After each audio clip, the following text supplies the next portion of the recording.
Hello, dear one. I'm delighted to be here with you today to answer the question you asked, what about suicide? This is one of the most important topics we could possibly address. It's certainly the most somber. I hope and pray that as you watch this video, your soul may be opened to receive God's precious, deep, and enduring love. You might be surprised to realize that there are at least 4 different types of suicide. The most well understood is the intentional suicide. And this is when a soul has reached a point where they are in such despair that they feel there's no way out. And the only thing that they can do is to end their own lives. And that's the intentional suicide. There are 2 other suicides that are far more common. And the first one, you'll probably have an inkling, especially if you've lost a loved one to this form. And that's the reckless living suicide. Now, this is not an intentional suicide, but it is a disregard for the value of life. And these kinds of suicides include things like high-speed car crashes, unintentional overdoses, drunk driving deaths, and just abusing the body with so much pressure and tension, especially with regard to substance abuse, that the body simply cannot endure and gives out early.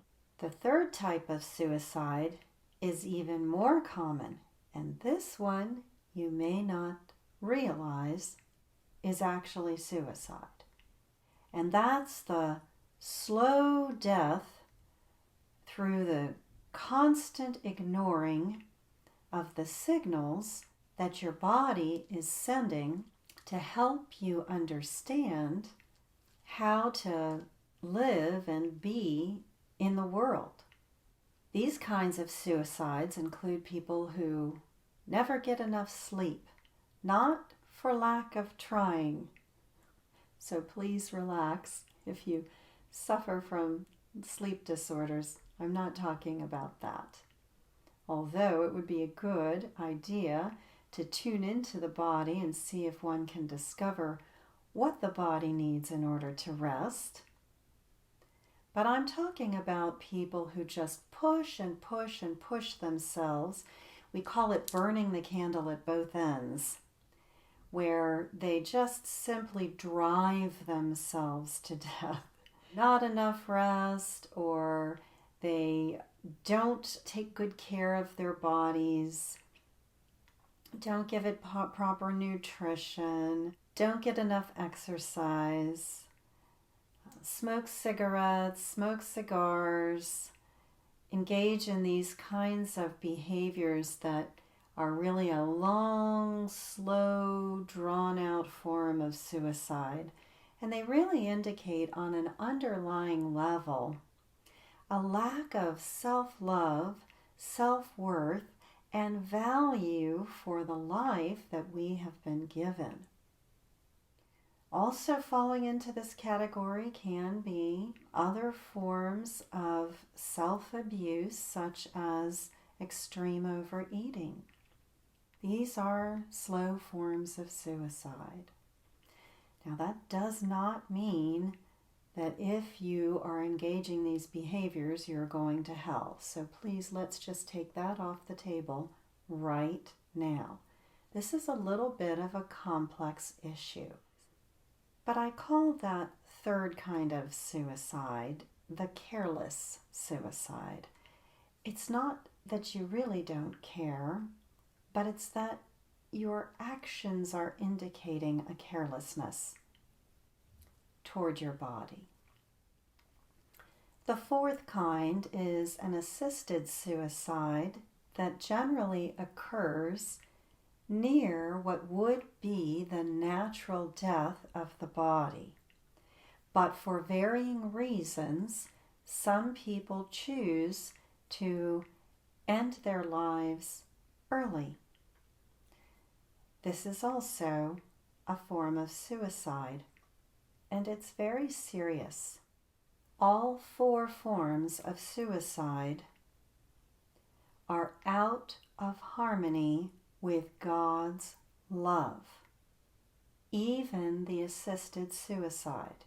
And I'll go into a little bit more detail on that shortly. But know this, God has given us life, and we're meant to appreciate that, explore and play with that, and not take it. Now I'm going to share a story of someone else's testimony that I saw actually on YouTube that was tremendously powerful. This was a young woman in her early 30s who had become despairing of her life. She had lost her job, she had lost her home, she was living out of her car, and she had her belongings stored in a storage unit. And she just didn't see any hope for her life, so she intended to take it. And she had no money, so she had actually stolen some kind of over-the-counter medication.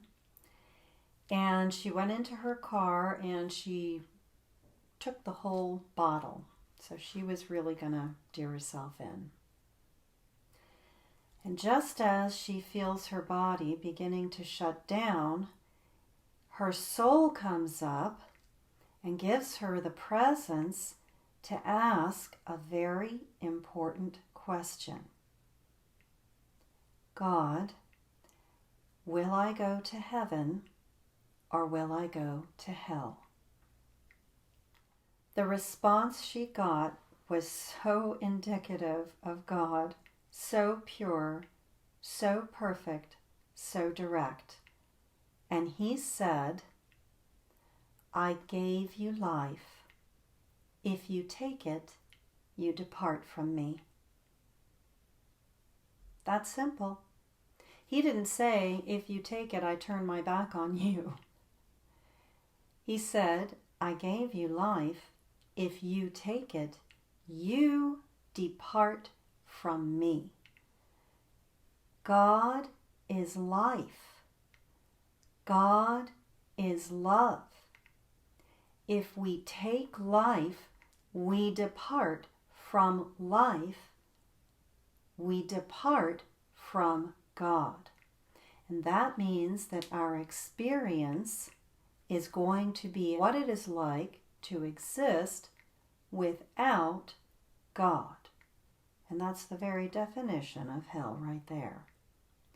So when she received this answer by God's grace, she immediately used her cell phone to dial 911 and she got herself rescued. And it was a beautiful testimony that she gave. She was so grateful that she had been saved, that her soul had had that presence to ask that very important question, and you saw that God answered clearly, succinctly, immediately, and in time. I love that story. Thanks be to God. And praise God for these amazing technologies that allow us to share these really important messages with each other. You may be aware of the Golden Gate Bridge over the San Francisco Bay in California. And many people have ended their lives by jumping from that bridge. But you might be surprised to learn that there are a number of jumper survivors. And they have stories to tell. And here it is, the truth of those survivors. to a person. The moment, the very split instant that they let go of their lives to fall, to jump, they regretted it. In the same instant, they regretted it to a person. My mother used to say suicide is a permanent solution to a temporary problem. It's never a good idea. Now, if you've ever watched the psychic medium John Edward, you might be surprised by how many of the souls that come through to address their loved ones admit that they had some hand or another in their crossing over. Now, not all of those are intentional suicides. Some of them fall into that reckless category. In fact, probably most of them. And while they're allowed by the grace of God to continue their life experiences on the other side and to grow and to develop, they do regret that they shortened their opportunities to learn and grow and experience and live and love and especially be there for others here on planet Earth. They regret the early demise of their mortal body.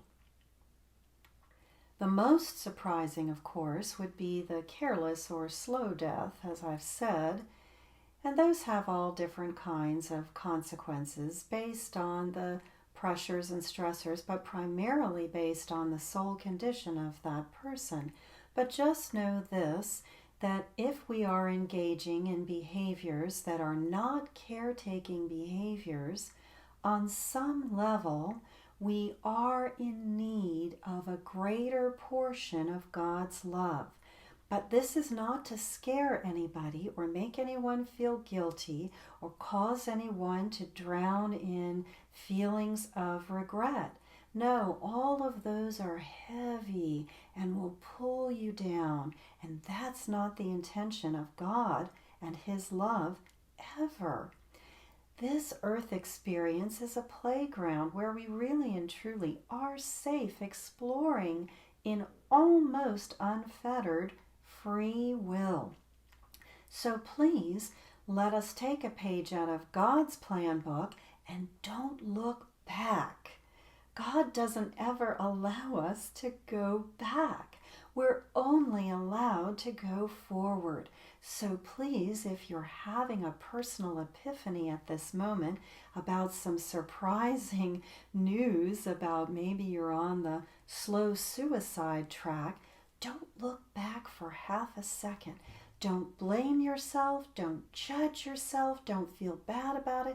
In fact, have a lightness of being and say thanks and praise to God that He's given you this opportunity to live on earth with your training wheels on, where you can make those kinds of mistakes, and it's okay because you have an eternity from which to recover.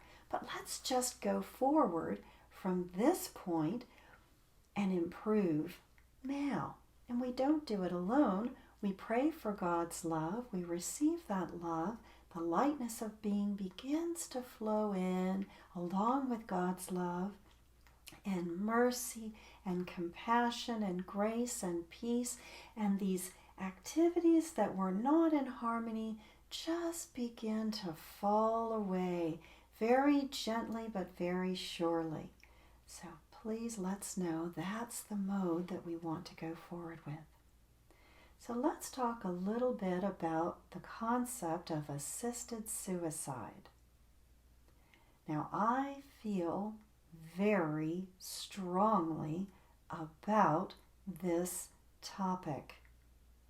I do understand that it's controversial, and of course we have free will. But if you've watched my previous videos, you'll know that my personal philosophy is I'd rather know a hard truth and act on it than go blithely along thinking that all is well, when really there are some consequences I'm not prepared to accept. I would rather know and work with the truth than have blinders on and have regrets later. So here's the concept of assisted suicide.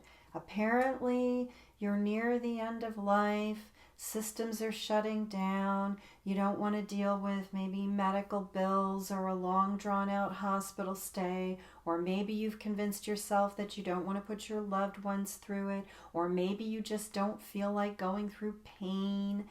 There can be countless reasons why a soul would choose to cut their life short if they feel it's going to end anyway and there's nothing they can do about that.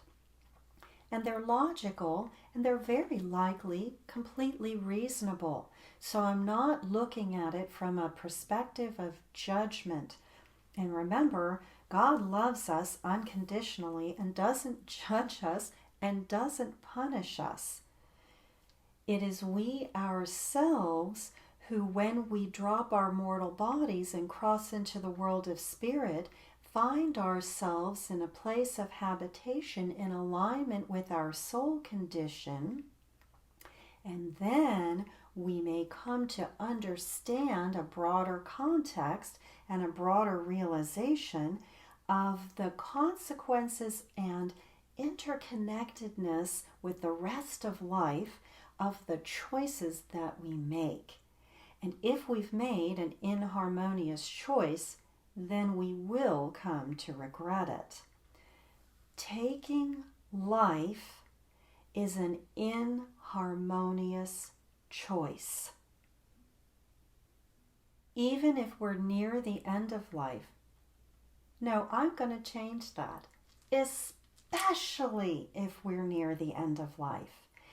That is our last opportunity to really fully experience and embody this one place of habitation where the wheat and the tares are permitted to grow together, where we are learning with those training wheels on.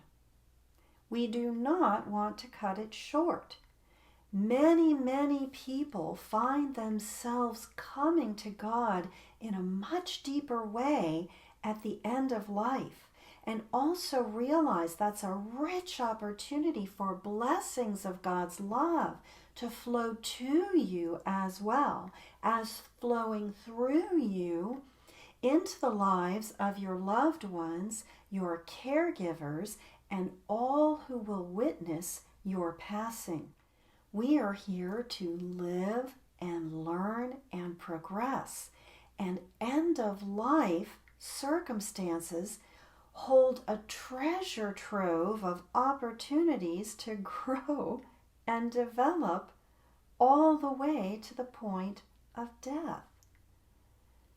Now, I want to be clear that I am talking about intentional assisted suicide, which means that you are looking to have a doctor or a caregiver or a loved one take an action that will definitively and rapidly end your mortal life.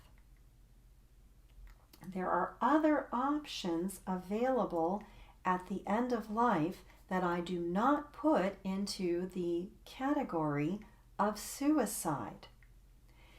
If we, in our mortal bodies, are deathly ill and we no longer feel like consuming food or beverages, that is us tuning in to our body's natural signals, with our body saying, I am no longer thirsting. I am no longer hungry.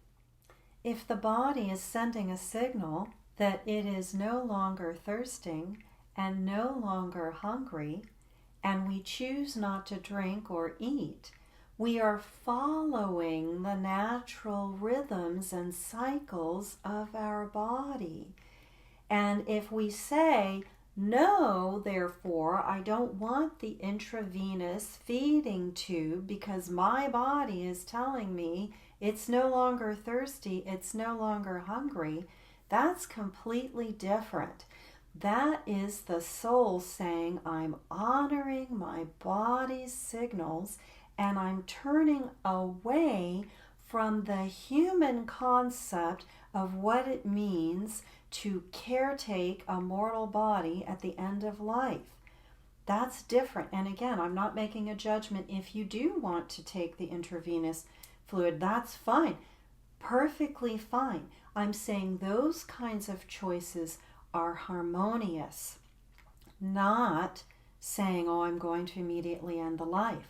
Also, if we have responsibility for caretaking for another soul who no longer has the ability to make decisions for themselves, then again, as long as we are making these choices carefully and prayerfully, I believe they are harmonious. So we might choose, for example, to take a body off of what we call life support, which is really a human intervention that may or may not be in harmony. We don't know. We have to prayerfully ask, and that's a terribly difficult choice to make. I wouldn't want to be in the shoes of anyone trying to make it, and I believe that God would honor the genuine soul-searching, prayerful choices of the person who is trying to make that decision.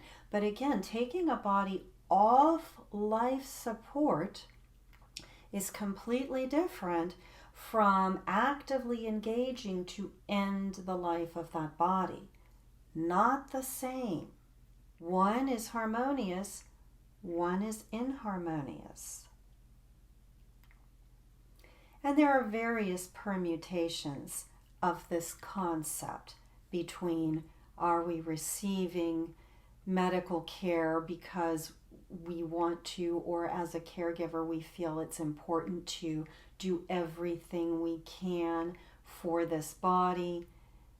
You know, that's fine if you choose to take chemotherapy for treatment of cancer, for example, or if you choose not to, because that's a medical intervention that doesn't feel harmonious. To me, that's completely different. That's saying I would rather pray and allow my natural body to do what it's going to do, whether that means it passes or it recovers, but I choose not to take this modern medical intervention, or I choose to take it. Either way, again, these are life-sustaining, life-harmonious choices, separate from pulling the plug, which is not to say disconnecting from life support, but to say injecting a lethal substance or somehow otherwise saying definitively, we're done, this mortal body will be put to death.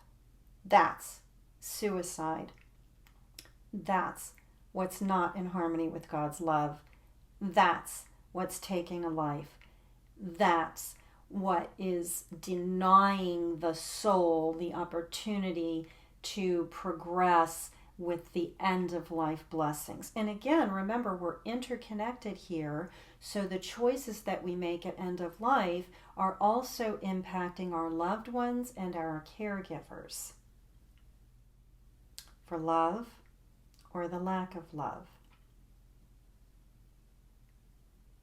And the witnessing of the end of life is an important opportunity for us to learn.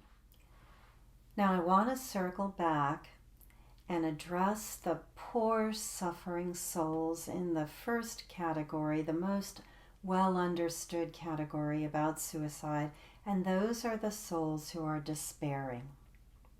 I want you to ask yourself this question. If you are considering ending your life, what do you expect will happen as a result? I believe it's basically unanimous that the answer to that question is some form of I will end my suffering. I won't suffer anymore. I believe that's the expectation. Certainly that's the need. That's the desire, is to end the suffering. Now I want to be clear that if we cross over by suicide, any of the four kinds, there's not a definitive determination of precisely where you're going to land on the other side. But you're not going to go straight to heaven, I can promise you that, because that last choice was a disharmonious choice, and it's indicative of your soul condition. I can also promise you will regret that choice. And that's going to be your starting point. Now, whether you go into a little bit of darkness, or a lot of darkness, or the deepest depths of hell, that depends on many other factors. For example, there are very few people, but there are some people who take their lives not out of despair, but out of hatred and rage. They don't believe in an afterlife, so they think there's going to be no consequence for this choice, and they have hatred in their souls for someone they're going to be leaving behind, and they take their lives in a vindictive moment of rage because they know it will make the survivors suffer. Those people go to a very dark place. That is the worst and most hateful kind of murder, where you are intentionally taking a life with the sole purpose of causing grave harm to another soul. But that's not most people. But sadly, even those other 4 types of suicide really aren't going to end up precisely where they might like. And I'm going to do a separate video on the near-death experiencers who have survived suicide attempts. Some have seen heavenly places on the other side. Some have seen hellish places on the other side. I'm going to address that differently in a separate video. But let's just suffice it to say that just like any other crossing over, our place of habitation is going to be based on our soul condition. So there's no one place of hell, for example, for all suicides to go. And regardless of where you end up, you will eventually make it to the natural paradise in the 6th sphere or into the celestial realm.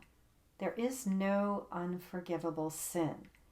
There's just the actions that we take that we might regret later, and we want to try to avoid those if we possibly can, especially those actions that are going to harm not only ourselves but others. And suicide always does that, because there's a huge ripple effect down the line of all the souls that God had hoped our love would touch here on earth before we crossed, that we have cut short.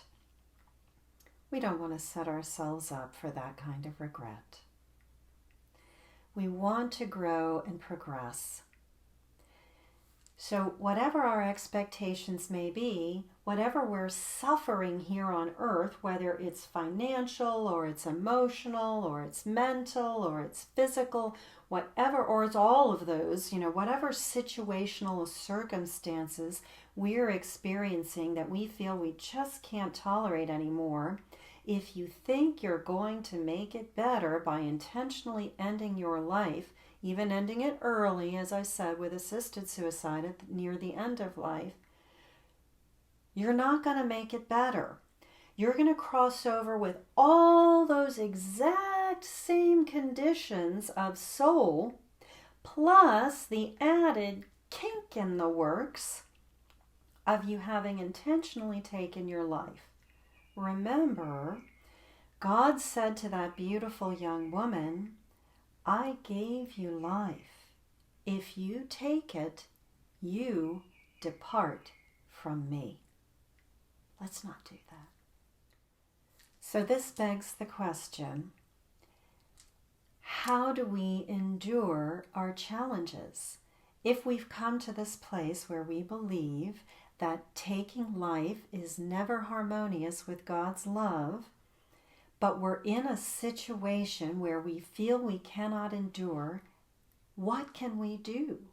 Well, as always, we come to God like a little child and pray, and you would be amazed at the wondrous miracles that God's love can produce to help us through, to help us endure what is ours to grow through.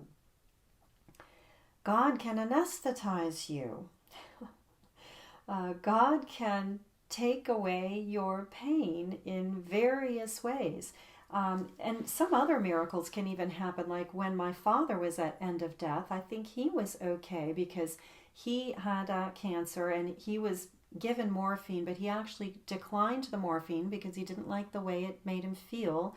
And if he was in pain, there were no signs of him being in pain. And I believe that's because he genuinely was in harmony and God took the pain away. But as he was going through his death throes, and forgive me for this is going to be a little graphic, but I think it's important and it's going to a good place. But there was some bubbling up of what was probably dried blood, but it was basically brown and bubbling coming out of his mouth. And my sister, who was caring for him, was wiping it away. But she got to a place where she couldn't tolerate it. It was making her feel nauseous. And she was afraid she couldn't tend to my father. And so she cried out to God in her soul for help. And suddenly the scent of root beer came into her nostrils. And she could see that it looked like root beer bubbling up and it smelled like root beer. And suddenly she was able to care for my father as needed at that very crucial moment. So you just can't know what beautiful blessings God has in store for the faithful who ask. And again, two things are required: asking and having faith that your prayers will be answered. And in that doing, we will reap the blessings of whatever our growth situation is. And God will help us endure. And God will also show us how to live. If we're not at end of life, but we're just in a cluster muck of our own circumstances and situations, which may be of our making or others' makings, and we don't know how to extricate ourselves, God will show us the way through. And I promise there is always, always, always a way through, because life is of God. And when we choose life, God shows us the way to live it if we surrender and ask in faith. It's a promise. It is given. God is bound by that law, and it will be. Now I'd like to end with one more testimony. Again, it's not mine. It's another testimony of another young woman that I saw on YouTube, but it was tremendously powerful. This young woman had grown up in a Christian faith, and when she was young, she was on fire with a desire for God's love.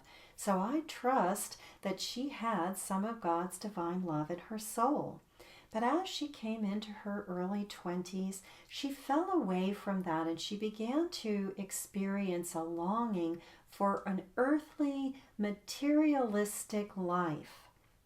And her value system shifted away from God and toward things of the material. And she became very deep into that, even to the point of dabbling in mind-altering substances. Some light drug use that she didn't think too much of, that from her mind was recreational. Well, she was married by this point and she had some young children, but she was grossly dissatisfied with her life as a wife and a mother home with her children. She wanted more, but she was seeking it from a material perspective. One evening, she went out with her husband to a bar, And in addition to their alcoholic beverages, they were partaking in some mind-altering substances. And she had an incredible experience. Now, this is an experience I've not heard anyone else share before, and it just demonstrates how unlimited are God's resources for reaching out to His children. He can give every individual soul a unique experience expressly designed to reach out to their soul and call it home. She had a near-death-like experience in her psyche without actually having a physiological near-death experience. And what happened to her was God actually took her into hell, and He showed her that this was where she was headed. This was where she was bound to end up if she continued on the path she was on. And of course, it was very, I want to say catastrophic in a way for her, because it was such an upheaval in her soul. But God came to her and He said, I don't show you this to frighten you. I love you. I'm calling you home. I'm showing you that you have departed from me. And this is what life is like without me. So He was framing for her, you are making a choice. And He realized she wasn't fully consciously aware of the consequences of the choice she was making, because she was lost in the madness of this world, especially here in the United States and the Western culture. She didn't realize she was choosing hell, and God wanted to help her understand, you've departed from me, come home. And so what happened after that night was a radical transformation for her at the soul level. And this is really important. Nothing shifted in her life circumstances. Nothing. She was still married to the same man, living in the same house, being a wife and a mother to the same children. But whereas before she was unhappy, restless, and dissatisfied with her life, she came back into a prayerful experience of God's love on a day-to-day basis, and she learned to love her life and be grateful for it just as it was and just as she had, but without the worldly consciousness that had previously been attached. And so she did let go of the mind-altering substances, and she took up prayer instead. But otherwise, she had become more than content, but appreciative of the abundant blessings that were already hers in her life, that was beautifully in harmony with God's laws and God's love. And for those out there who are making different choices in terms of marriage and working and children, please do not hear a message that I am not giving right now. I am not saying that life as a wife and a mother and staying home with your children and all of that is the only way that's harmonious with God's love. Absolutely not. Each soul is unique. Each of us have different gifts. Each of us have different paths. And as we can all see, there are many ways to live a loving, harmonious life. The difference was, in that young woman's life, she had been restless and dissatisfied with her own choices, and by coming back to God, she became happy and contented with her own choices. Same thing can occur for someone who is working and parenting. Okay, so I'm not trying to send an unintended message here. Anyway, let us remember that God has given us life and be appreciative.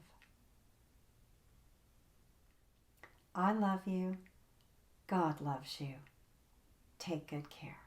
God bless.